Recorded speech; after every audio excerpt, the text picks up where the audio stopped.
Support for this episode of I Hear of Sherlock Everywhere is brought to you by MX Publishing, with the largest catalog of new Sherlock Holmes books in the world.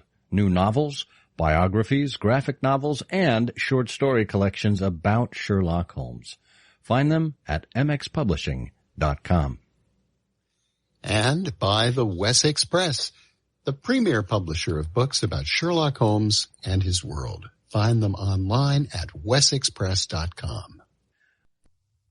I Hear of Sherlock Everywhere, episode 231, A Quiet Air of Mastery. I hear of Sherlock everywhere since you became a chronicler. In a world where it's always 1895, comes I Hear of Sherlock Everywhere, a podcast for devotees of Mr. Sherlock Holmes, the world's first unofficial consulting detective. I've heard of you before. You're Holmes the meddler, Holmes the busybody, Holmes the Scotland Yard Jack in office.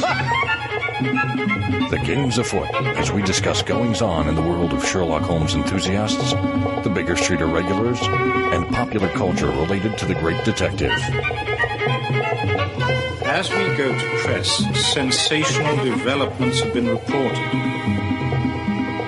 So join your hosts, Scott Monty and Burt Wolder, as they talk about what's new in the world of Sherlock Holmes. You couldn't have come at a better time!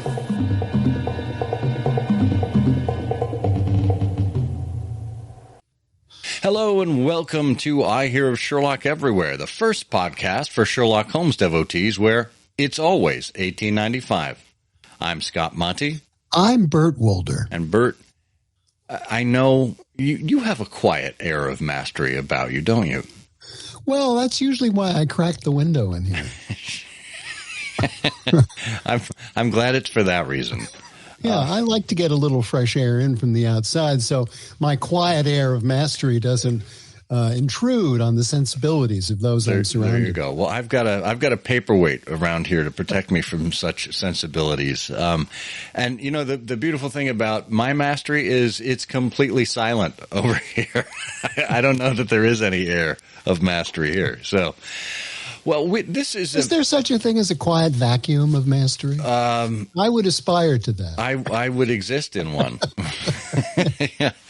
This is a very different episode of I Hear of Sherlock Everywhere, and it's for a good reason. As many of you know, Mike Whalen, who is was the former head of the BSI, passed away in recent months, and we thought we might honor Mike in a different way. We've obviously interviewed him here. We've had previous episodes where Mike joined us. You can find those in the show notes if you'd like to go back and listen to Mike. He was a wonderful supporter of this show, and we certainly supported everything that he was trying to accomplish with the BSI. So it's our hope that you will enjoy this very different approach that we're taking to telling Mike's story. And it's not us that's telling it. We enjoined the assistance of a number of other irregulars who knew Mike fairly well. So it's a wonderful array of voices and perspectives about Mike's life. We will not have a canonical couplet in this episode, so please don't go searching for one after the interview after the remembrance is over. That means you'll have another 2 weeks to give your answers to the canonical couplet for episode 230. So, with that in mind, we thank you for your support this year, and stay tuned now for our tribute to Mike Whalen. People know Mike as Wiggins, the head of the BSI. That comes with a lot of presumptions and a lot of assumptions, and there have been a lot of people who've had that completely wrong because it does not afford them the opportunity to actually know him as a person. Mike Whalen was a giant in the Sherlockian world. That could be said about his physical stature as well as his contribution to the Baker Street irregulars. But he was much more than a Sherlockian. To paraphrase Samuel Johnson, when a man tires of Mike, he tires of life. We actually also have lives aside from Sherlock Holmes. Well, first and foremost was always basketball. Sometimes we lined up for tickets for Broadway. He thought nothing of driving 800, 1,000 miles just to go someplace. He just liked it. We talked a lot about swimming. I also discovered early on that Mike was fascinated by explorers. Because he was very interested in exploration. Mike was intimately familiar with the way universities work, in a way that normally you would think a university administrator or a longtime faculty member would be. Of course, there was family. He loved his grandkids like crazy and loved to talk about them. He loved college basketball. He loved friends. He loved his family. He was just a really good, loyal friend.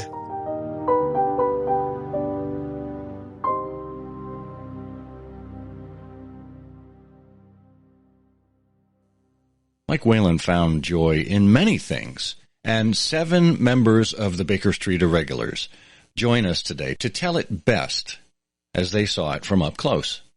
They are Peter Blau, Ross Davies, Stephen Doyle, Les Klinger, Hartley Nathan, Otto Penzler, and Steve Rothman. Since it's a prevailing theme, let's start with Mike's love of basketball and other sports. Steve Doyle, a member of the illustrious Clients of Indianapolis and fellow Indiana resident, is, as required by Indiana state law, a Hoosier fan. Mike was a big, huge basketball fan, loved Indiana University, and he had season tickets. They can be kind of hard to get, you know. So I remember because Indiana is a basketball school, and I remember once or twice a year he would call me up and say, "Hey, I've got an extra ticket. You want to go with me?" And that was always great because it's just him and me driving down to Bloomington in the car. I got about an hour and 20-minute drive, and we're solving all the world's problems. Sometimes it was about Sherlock Holmes and things going on in our community. Most of the time it wasn't. You just drive down and, you know, stop somewhere, get a pizza or something, and go to the basketball game. And, you know, to see Mike cheering for the Hoosiers was great. It was really. This is a side you don't see very often. Before he started the Mysterious Bookshop and the Mysterious Press, Otto Penzler was a sports journalist. So, it was only natural that his conversations with Mike turned to the world of sport. Mike and I talked a lot about swimming, curiously enough. When I went to the University of Michigan, I was on the sports paper, the Michigan Daily. And the first, when you're a freshman, you don't get to cover the football game. You get to cover wrestling, track and field, and swimming. And I got to know quite a bit about swimming. Ironically, for a guy named Otto, he was never interested in auto racing. But once Mike moved to Indianapolis, it was unavoidable. He invited Carolyn, my second wife, the love of my life, and me to Indianapolis, to the Indianapolis 500. He had great seats right opposite Gasoline Alley. Now, I was a sports writer for many years, and there are sports that I deeply love, and there are sports that mean absolutely zero to me.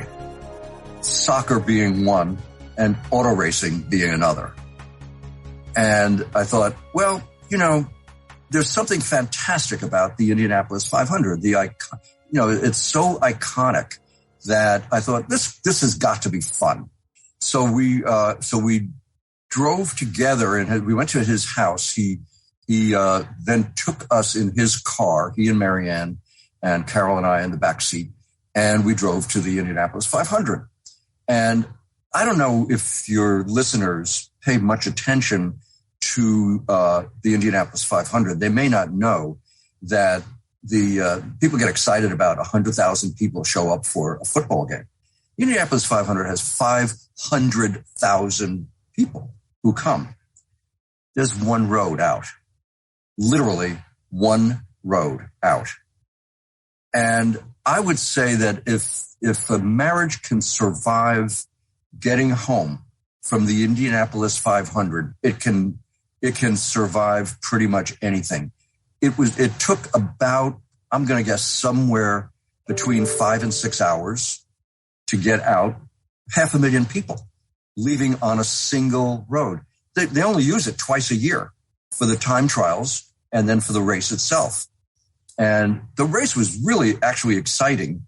Anyway, it got very exciting at the end. And we were driving home, and Mike and Marianne are two of the sweetest people I've ever known. And they started to have a fight about something. I'm sure it was trivial. I'm sure it would absolutely meant nothing, but it became heated. And we're sitting in the back, Carol and I, and trying to placate. And neither one of them would pay even the slightest attention. They were too busy fighting. And I've never seen either of them in anything other than this happy, friendly, outgoing, warm, loving people, except this fight, which lasted for probably 2 hours. They're arguing. But it tried the patience of pretty much everybody. Ross Davies, who's responsible for the BSI's conferences, had a long road trip experience with Mike and Mike's wife, Marianne, as they traveled from Washington, D.C. to upstate New York. His summation of the time in the car together and the logistics in heading to the country and finding their way back, and how Mike and Marianne worked together, is a microcosm for how they handled the logistics of the BSI weekends for many years.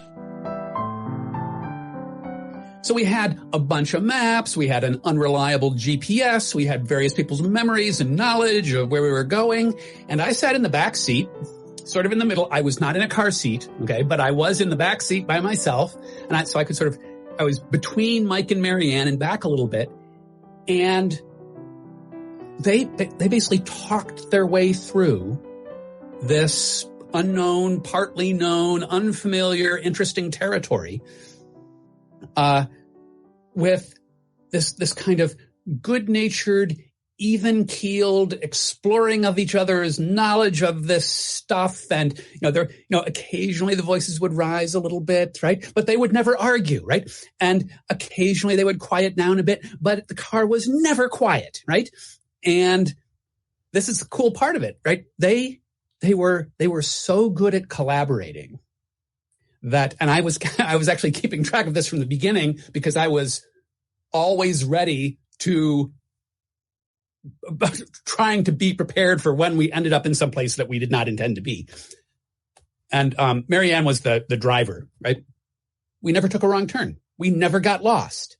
And it wasn't because anyone was sure of exactly where we were headed. It was never because anyone had all the information. It was because they collaborated beautifully and they knew enough to get along. And, sort of reflecting back on the time, working with them and spending time with them on various things, I think in a way that really sort of mundane experience epitomized the way Mike worked, and the way Mike and Marianne worked together. They, basically they had enough knowledge and enough trust in each other and enough happy willingness to collaborate and disagree and come to agreement and so on and so forth, that everything just ran weirdly smoothly. Everything happened on schedule. We were never late for anything. And so I think navigating that minivan from Washington, D.C. to Naulaka and then back to Philadelphia, it's probably a good microcosm for the way Mike and Marianne lived their lives and the way the Baker Street Irregulars survived and thrived for decades. We ought to spend a little time recognizing the wonderful partnership between Mike Whalen and Marianne Bradley. The two were married for 44 years, and it's almost impossible to imagine them as separate entities. Mike and Marianne, as I'm sure has come through in other interviews, Mike and Marianne is really just one word, okay? Because they belong together, you know? And they both knew that. And did it work. Outside of the wonderful logistics collaboration, particularly for the BSI weekend, the pair opened their home to many friends in the Sherlockian world with a sense of hospitality and warmth, things you'd find in a large family. It really does have sort of almost a South Downs estate turned into a fine hotel kind of neighborhood, the Wayland Bradley Arms or something like that. Les Klinger was one of those guests. They were wonderful hosts, and we just always had a good time. Mike and Marianne never believed in Uber or taxis or things like that. If you were coming to Indianapolis, they were going to pick me up at the airport. And it's funny, when Marianne asked me to come speak at the memorial service, I, of course, said I would be honored to do that and made plans to fly there. And I was thinking to myself, where am I going to stay? I've never stayed at a hotel in Indianapolis. And I was speaking to her and asked her for some hotel recommendations. And of course she said, absolutely not. You're staying at the house.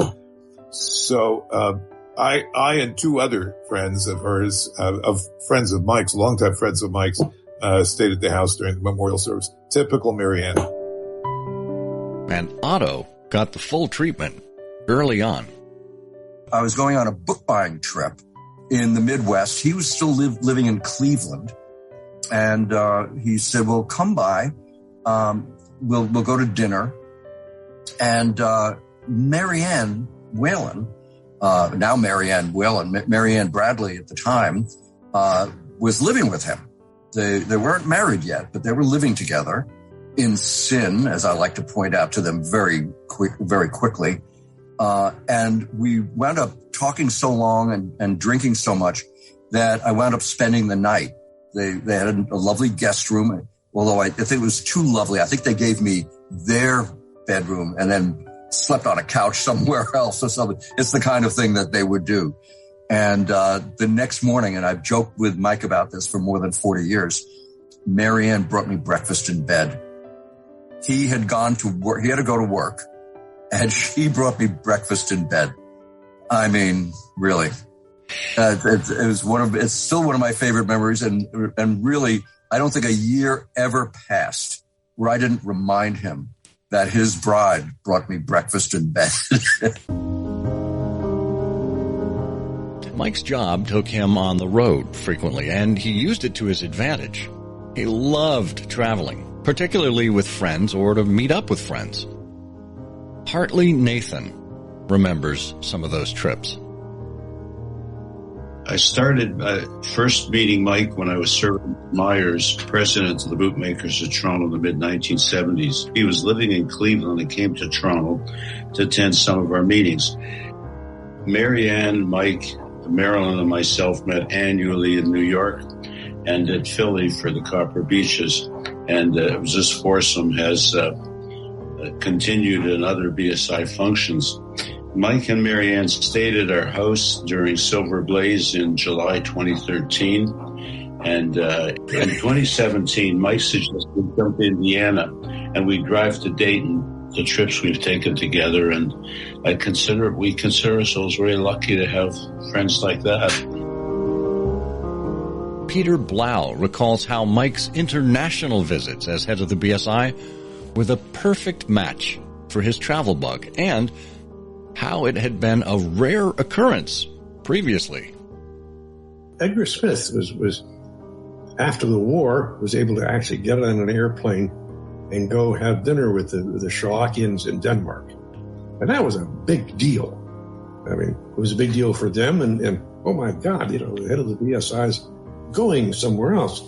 And he would go all the way up to Westchester County to have dinner with the 5 Orange Pips and things like that. But as an executive of General Motors, he traveled and he got to San Francisco on business and met with the Scowers and the Molly McGuires. Julian was not much of a traveler. We did get him to Washington once. Tom Six was not much of a traveler. But Mike loved to travel. Mike and Marianne and I had so much fun a few years ago when we did the 3 annual dinners in 3 different countries in 1 week trip. There were 13 of us on did that. But Mike was truly in his element when he was walking the streets of New York City, particularly in one memory that Les Klinger shared. One of the stories that I think I told in the Festschrift that we did for Mike was on some junket. We were walking around New York City, and first of all, I was always acutely aware that we looked a little odd. Here's this guy who was not quite a foot taller than me, but a lot taller. And we were always engaged in sort of some deep conversation or other as we were walking from wherever to wherever. And at some point we stopped. The conversation was so intense that we sort of stopped on the street corner and we're looking at each other to sort of finish up whatever the point was. And this is in Manhattan, and some guy came up to us and said, "Excuse me, do you need directions?" And we said to the guy, "Oh, no, thanks." And he walked off, and I looked at Mike after that. We both just kind of said, "Are we in Manhattan? Is that a real New Yorker?" No. While Mike may have been mistaken as a tourist on the streets of New York, his administrative skills were unmistakable.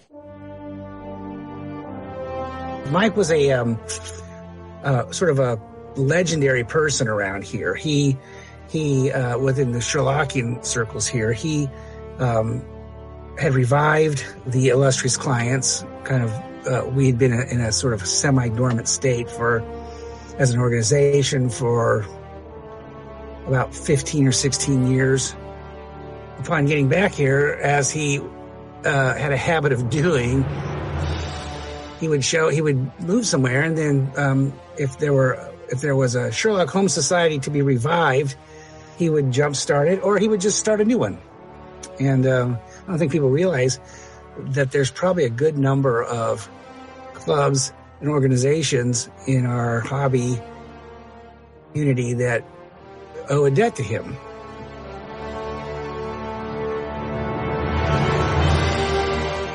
Mike, I gather, was a very successful businessman. He was a rescuer of companies.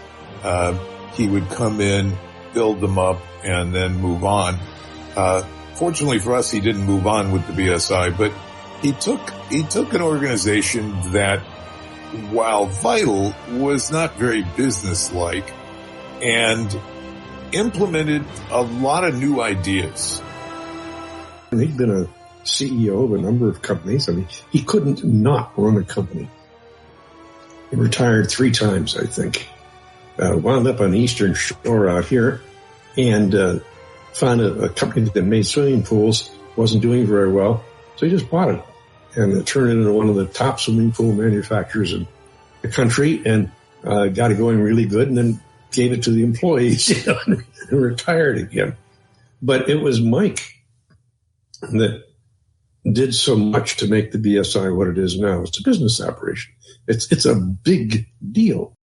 Well, Mike had some very firm ideas about how the BSI should change. He wanted it to be a literary society, which I think is fascinating because that's how we started back in the 30s and the 40s. It was a bunch of people in the literary world, friends of Christopher Morley, writers and things like that, who were members of the 3 Hours for Lunch Club or the Grill Prancer Club and the Baker Street Irregulars. Mm-hmm. And now Mike Whalen brought in authors and playwrights and really started paying attention to people writing things again. This transformation was beyond the power of a single person. Mike knew that he couldn't run it as a one-man operation, as Julian Wolfe had. Nor did he have the secretarial pool that Edgar Smith had. So just as Sherlock Holmes's irregulars went everywhere, Mike picked a small army of volunteers to help with the BSI. He had a wonderful ability to draw people in to volunteer, to do things. Volunteering is a pliable word around Mike. He would say, this is what I want you to do. You want to do this, right? And I don't know how anybody could turn him down. Sometimes there was a job that needed to be created. And Mike had a talent to recognize that as well, and then find the person. Any good executive has to be good at is identifying people who can do something and persuade them to do it. And the one really great thing about Mike was that if he picked the wrong person, if it didn't work, he didn't take it personally. He just picked somebody else. It just kept going. And when it did work, boy did it work. Largely because those who Mike chose for the roles were capable, but also because they took it seriously, just as seriously as they would if they were being paid to do a job. And Mike gave them the autonomy to do that job. He trusts you. He trusts you to do a good job. And I think everybody who worked with him, for him, wanted to do that, wanted to recognize and honor that sense of trust that he had in you. Mike approached the two Steves, Rothman and Doyle, about taking on responsibilities around the Baker Street Journal. First, Steve Rothman. I got a phone call out of the blue. It was in 1999 in the spring, and Mike called up and said, "So, Steve," after some bits and pieces, "would you like to be editor of the Baker Street Journal?" I said, well, that's something that I never expected to be offered. And I asked some questions. I said, can I think about this some? And so I said, let me talk it over with Janice because it's going to affect both of us. And I did. And we did, and we went back and forth. I probably had one or two more phone calls with Mike about this, and to understand what he expected and everything else, and to get an idea of how much autonomy I would be given. I knew Mike. And I felt reassured enough. And so I said, absolutely. But largely he left me alone as editor. The only thing at first he said is, when it comes to writing the obituaries, talk to me before you assign them, because sometimes there'll be some hidden animosities or something like this that you might not be aware of. I think he came to me at one point because he and I had been talking, maybe on one of those basketball trips or something. And I said, he would ask me things like, so what do you think about this? Or, and I do remember one day he asked me about the journal, just about how is it, And I said, I think the journal is, I played it's an institution. It's the blah, blah, blah. And he said, no. I mean, could it look better? I was like, yeah. yeah. I think it could, because that's why he was having us do book covers. He just likes that we have that ability in our toolbox. So some time passed, and he probably was thinking it over or something. And then at some point he said, he kind of worked this way. He said, "Hey, can you come over Saturday afternoon? I got some things I want to talk to you about," which was always at first kind of felt like I'm getting called into the principal's office. But, but I didn't know him as well early, But, after a while, I was like, okay, he just needs a sounding board or something, And so I remember going over and, we're sitting there in our living room, and he said, I was wondering if you would think about taking on the role of publisher of the journal. He said, you obviously have done a periodical in the past. You know about printing and publishing. I think you'd be good at it. Would you take it on? I had to think about it for a little bit. And so I came back to him and I said, well, I'll be interested in doing it, but here's what I said. I go, there's a few things I'm going to need a free hand for me to want to do this. And of course, to his quite understandably, he was like, well, what is that? What? I was like, so I just said, I just have some ideas about how, I think we could make this thing, certainly, aesthetically, we can give it a brush up. But, I have to do it incrementally because everybody's got an opinion about how the journal should look. And he just said, well, that's why I want you to do it. Just do it. And so that's when I came on. And then eventually, as all you longtime journal subscribers know, that's when I started to introduce, incremental changes to the cover and to the binding and to the, things like that. And Mike was always extremely supportive. He never second guessed me. Once in a while he said, I remember him saying, wow, that's a big change. Are you going to be able to keep that up? Stuff like that. But I was always like, oh yeah, sure. And he's like, okay, I think it looks great. Just, never second guessed me, never really told me I couldn't do anything. And never made me, get permission, because that was sort of our deal, So I've always been really grateful for that. I respect that a lot in him, that he trusted me enough to let me do that. So. But Les Klinger remembers feeling a little crowded at one point around the BSI's Behind the Canonical Screen Conference in Los Angeles. During the process, Les suddenly realized just why it was that Mike was so intimately involved in the project.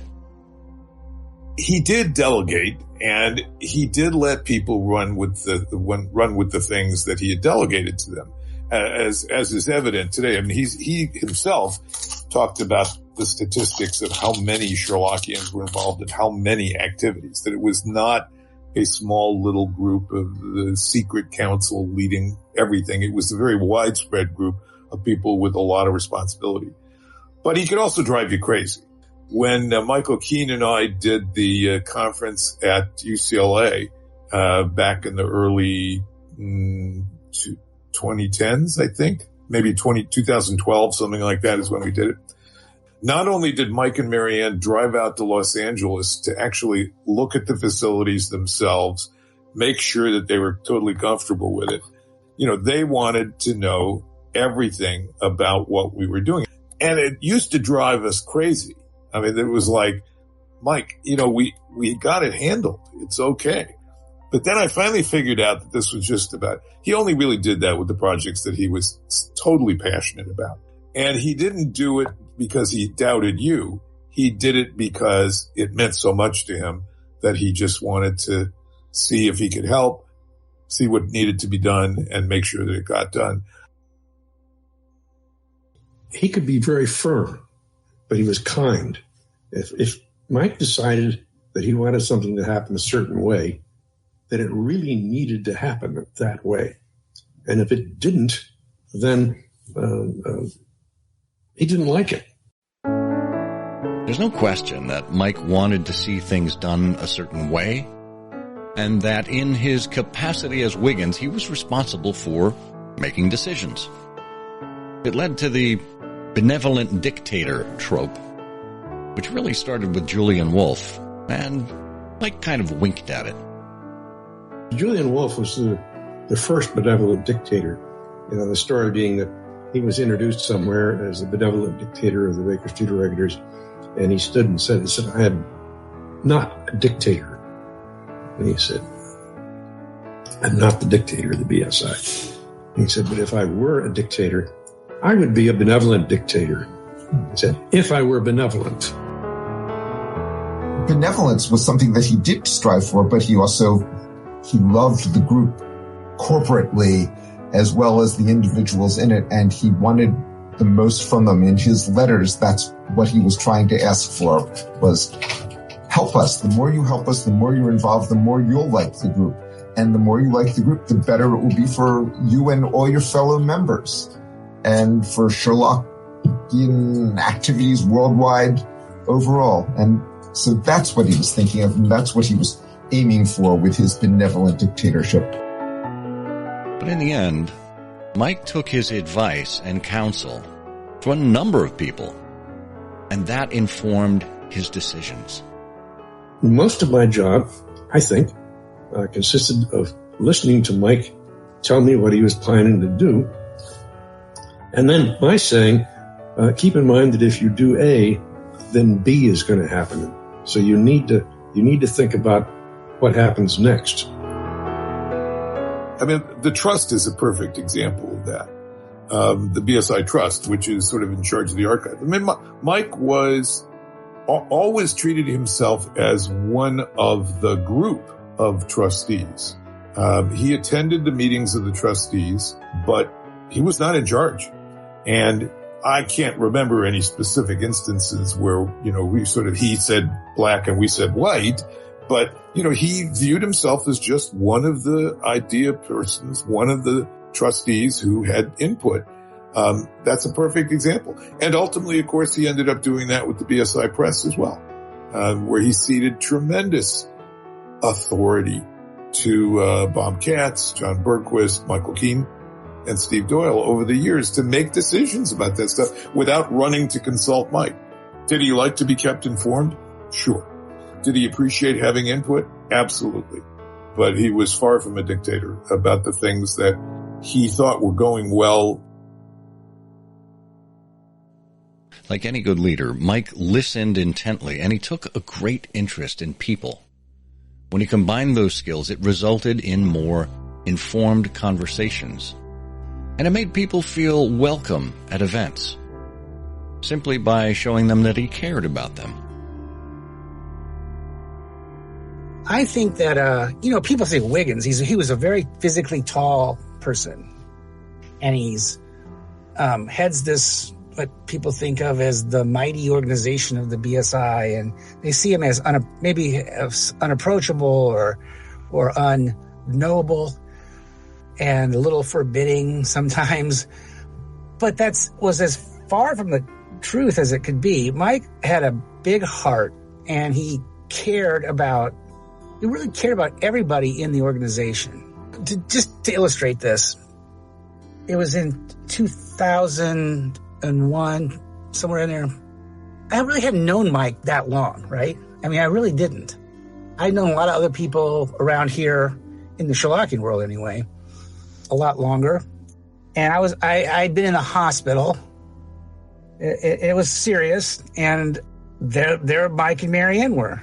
They came to see me, Not everybody did.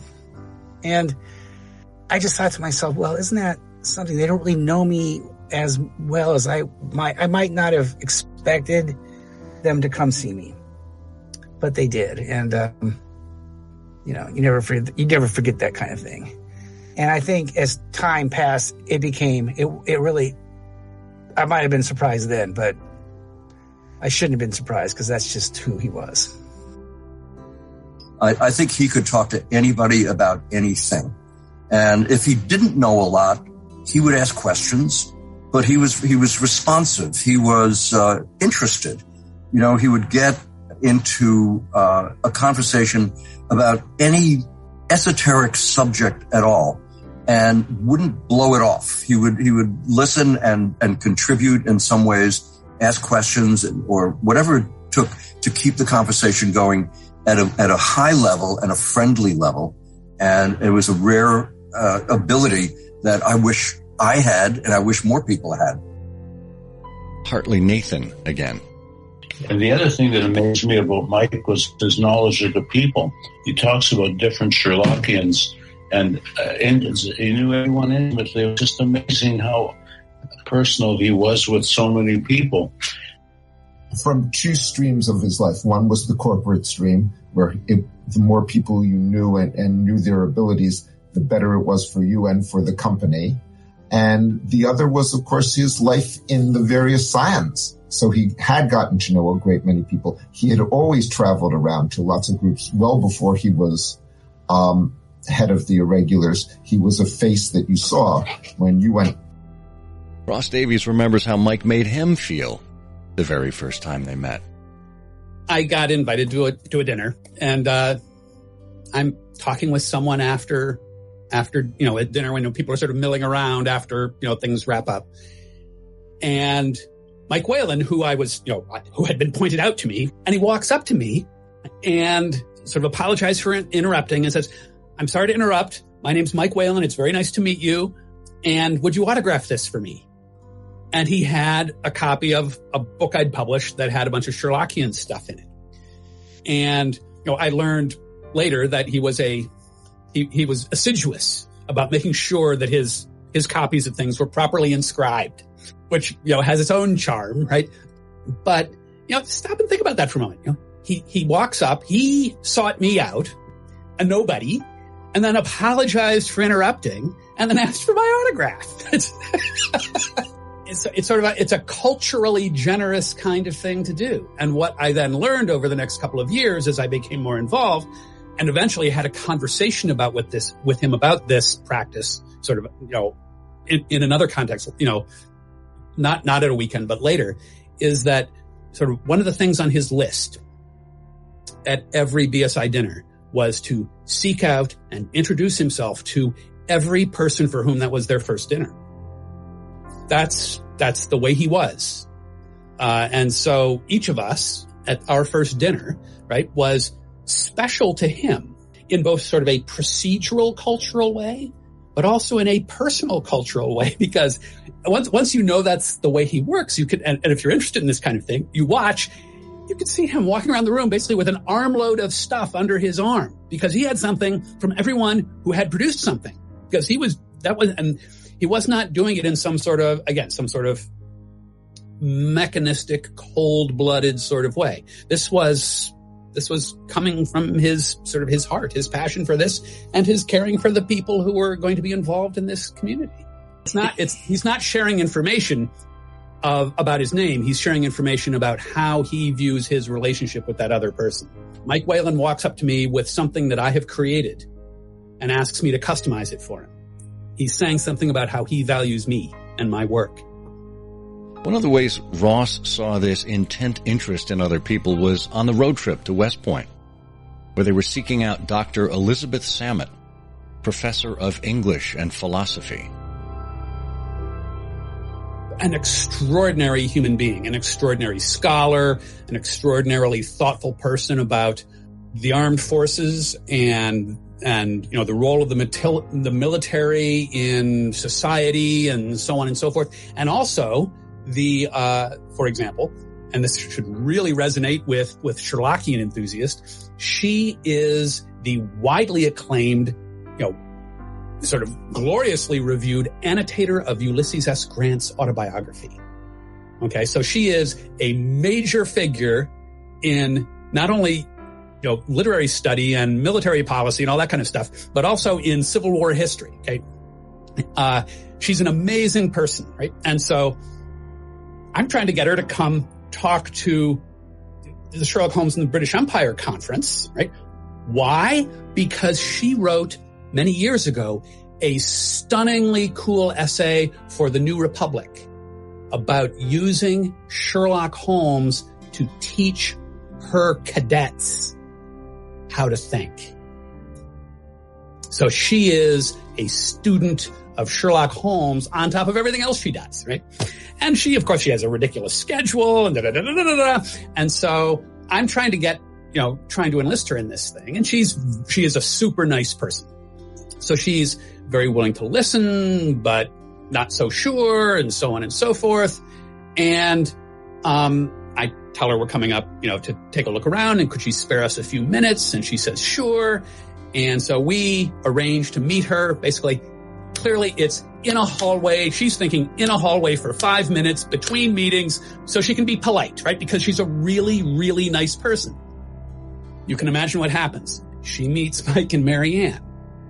Mike starts sort of in a non-journalistic way, asking her questions about her work that make it clear that he's read it.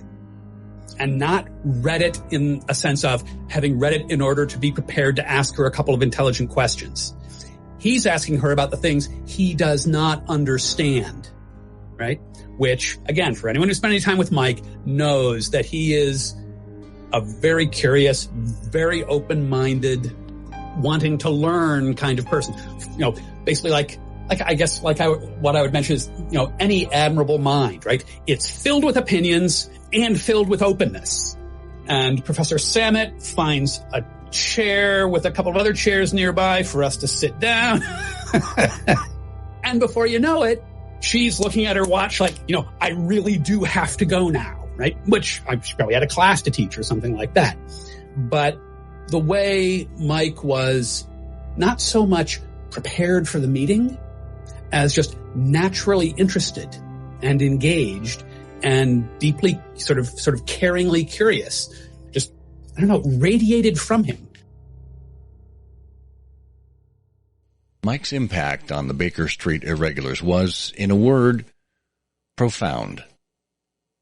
Not only did he touch the organization in every possible nook and cranny, but he created new functions and a new structure, including some significant elements that will endure.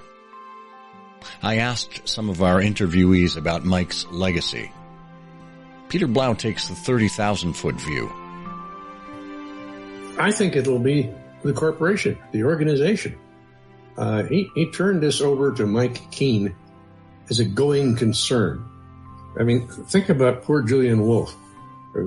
After Edgar Smith's funeral, a few of the guys in New York got together and said, what are we going to do now?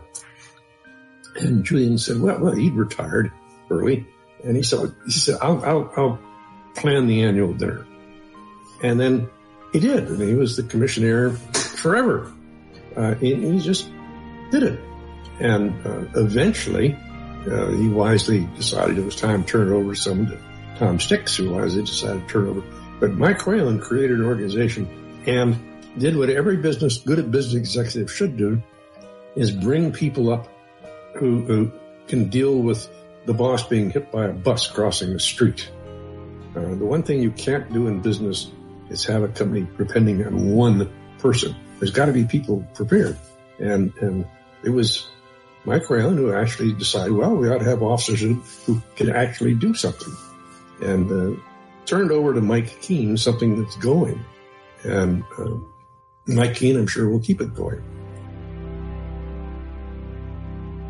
Steve Rothman looks at the BSI Trust and Archives and what it means for people even beyond the realm of Sherlockians. I think setting up the trust in the archives, absolutely, beyond anything else. We've really gotten a good start, especially with gifts from Glenn Marenko of Papers and with gifts of material we were able to sell for a great deal of money from Costa Rosacas. These things, and we formed a good group of people on the trust who were working hard. We formed good alliances with the people at the Lily, which is an astounding library and lovely to be part of. But it's a wonderful library with wonderful librarians who will be excellent shepherds for our material. And this will allow scholarship, both the scholarship, there were air quotes there you couldn't see, the scholarship of Sherlockians and the scholarship of real people with university positions who will be examining our organization. After all, we're, in shouting distance of 100 years, and 1934, so 2034 is almost upon us. And it will be good to see what we've done, how we've changed, what we've meant for Sherlock Holmes overall. So Mike mustered the finances and the material, and this is making a wonderful contribution for all of us. Otto Penzler's mind turns naturally to publishing and the BSI Press. I think his ambition to grow the organization and what the organization did. And we published many more books during his tenure.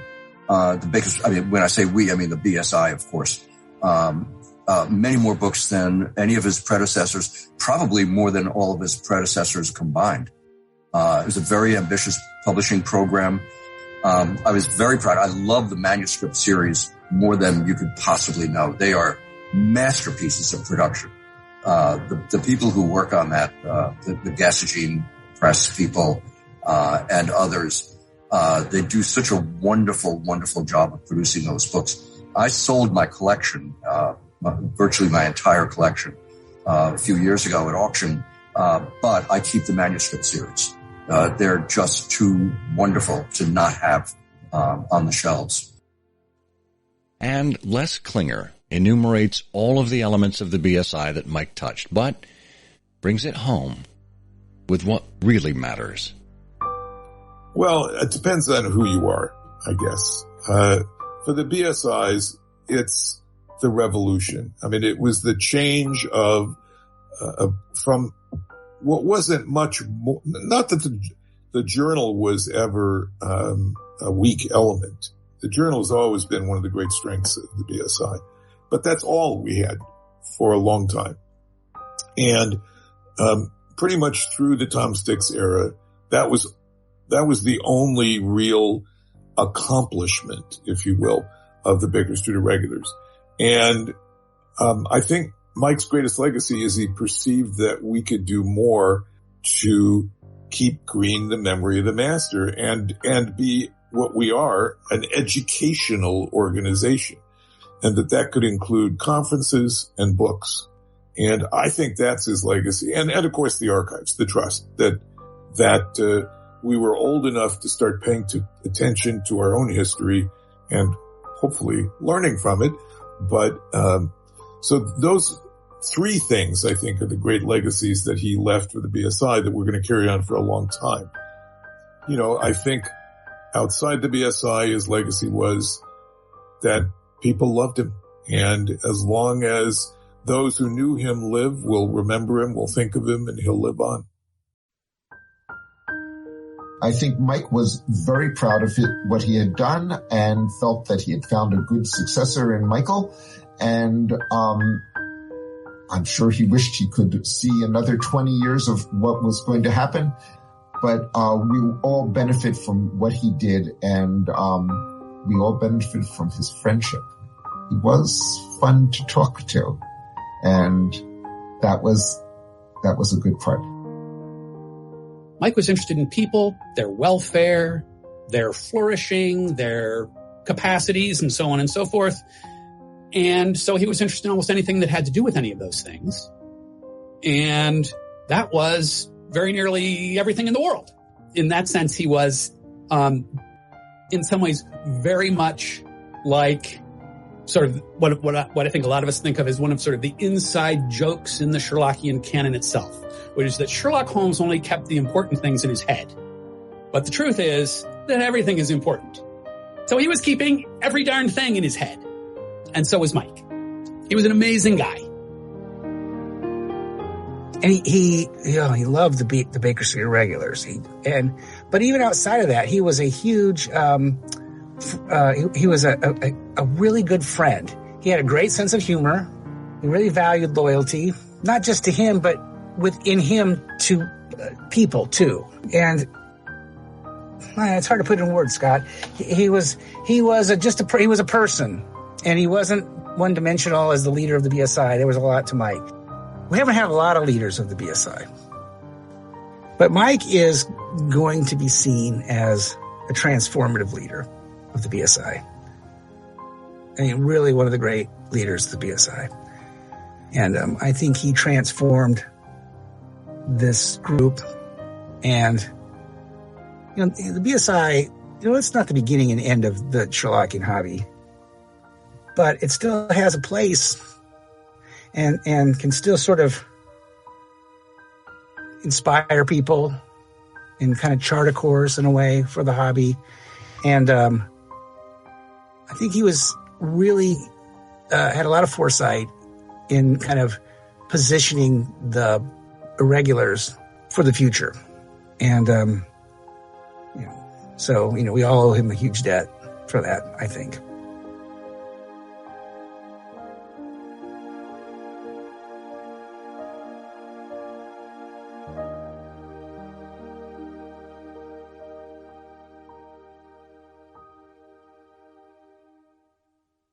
Well, I have to tell you, Bert, in putting that, I guess you could say, story together, it was a challenge.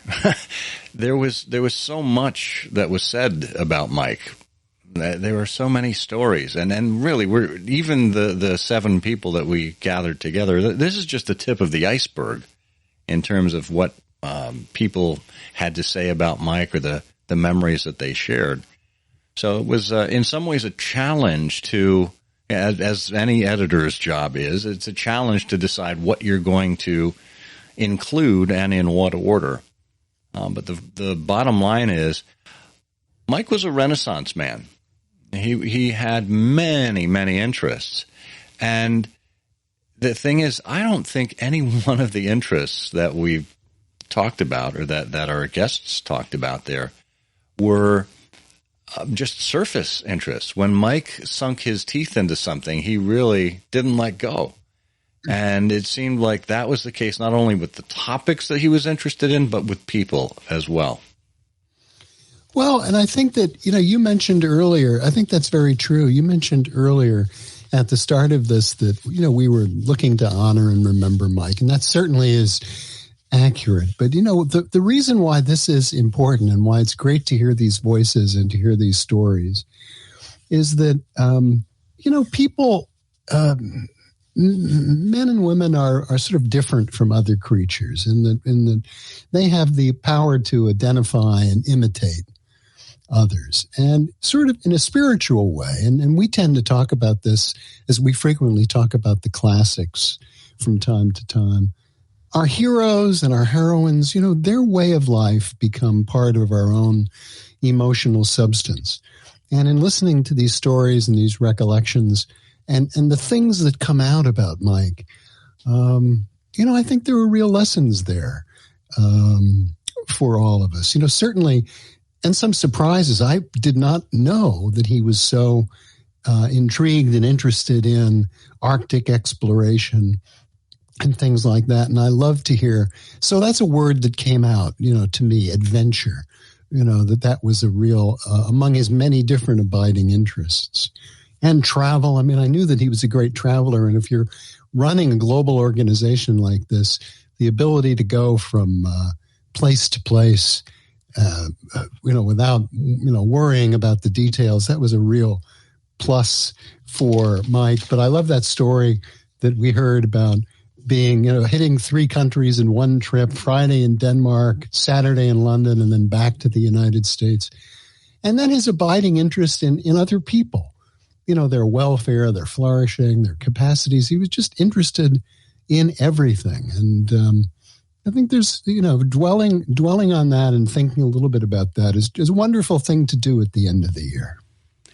It is. And, if we can end it on one note, when Ross was telling the story about taking the trip to upstate New York, up toward West Point, and Professor Samet, and he said it was clear that Mike did his homework in terms of the questions that he asked, but it wasn't simply that he was prepared for a meeting with the professor. He had read deeply. He asked questions about things that he didn't understand, so made it clear that he was going well beyond the surface. And I think when you think about Mike's approach to that meeting, he wasn't only prepared for the meeting, he was prepared for life. That was his approach to things.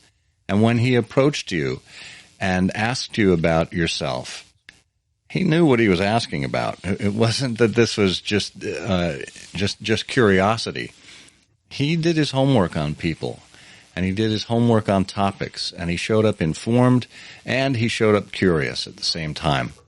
And I think that combination of attributes is really what made him the great leader and the great person that he really was.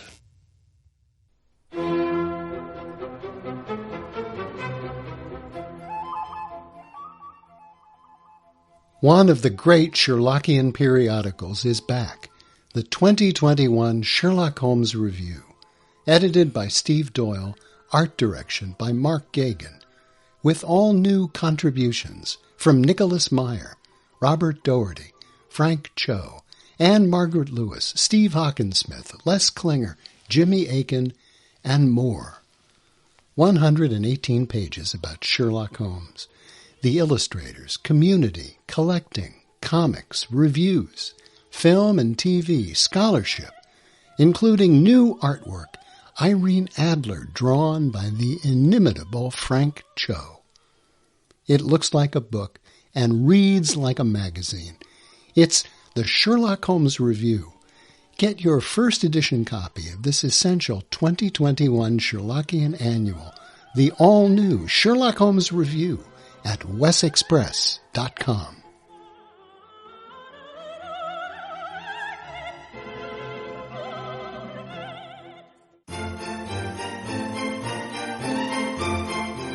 As we're getting near the holiday season, you know our friends from MX Publishing have all kinds of books to offer. However, the last order date to get your books in time for the holidays was October 31st. So if by chance you miss this deadline, just know two things. One, you can certainly get all of MX Publishing's titles from other sites like Amazon and Barnes & Noble. But even more interesting, there are audiobook collections available from MX Publishing, so you can get your books delivered electronically and still enjoy them in time for the holidays.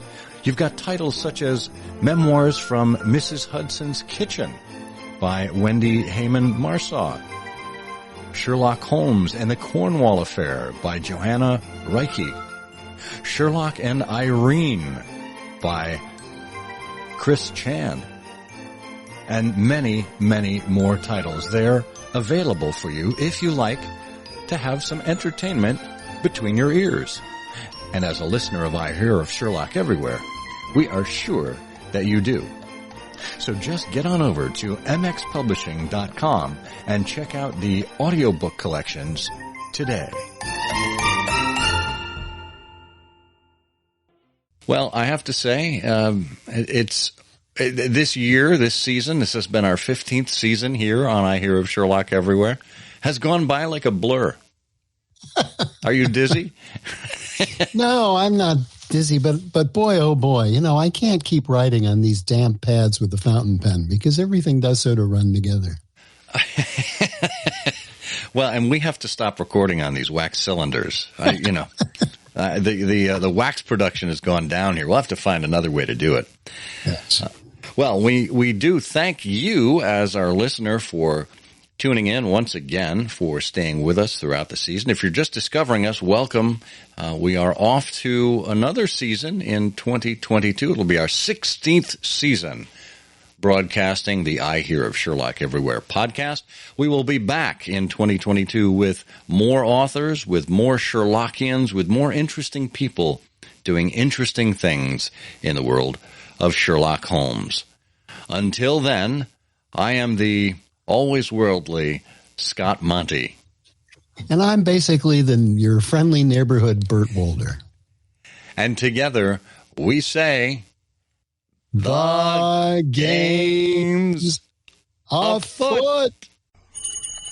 The game's afoot. I'm afraid that in the pleasure of this conversation, I am neglecting business of importance, which awaits me elsewhere. Thank you for listening. Please be sure to join us again for the next episode of I Hear of Sherlock Everywhere, the first podcast dedicated to Sherlock Holmes.